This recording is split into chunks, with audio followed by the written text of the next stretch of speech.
এবার মুখ্যমন্ত্রীকে 24 ঘন্টা সময় দিলেন ভাঙড়ের বিধায়ক পীরজাদা নওশাদ সিদ্দিকী ভাইজান। কেন সময়টা দিলেন? রাজ্যের পুলিশ মন্ত্রী তথা মুখ্যমন্ত্রীর কাছে একটাই বার্তা দিতে চাই, যদি আপনি বা আপনার দল এই অপকর্মের সাথে যুক্ত না হয়, 24 ঘন্টার মধ্যে আপনি এর একটা বিহিত করবেন। আর যদি আপনার দলের বা আপনাদের কোনো ইন্টেনশন থেকে থাকে, তাহলে আপনারা এই এত প্রেস কনফারেন্স করে সত্যতা যাচাইয়ের উপরেও আপনারা চুপ থাকবেন। বাংলার মানুষকে বলবো, 24 ঘন্টা অপেক্ষা করুন, কি করছে দেখি।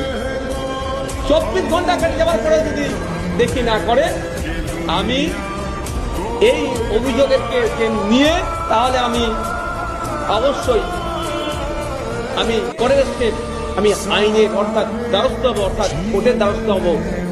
কোর্টের মাধ্যমে আমি সব ডিটেলস তখন কোর্টকে ভিডিও থেকে শুরু করে এভিডেন্স যা আছে এফআইআর কপি নিয়ে সব আমি কোর্টের দ্বারস্থ হবো।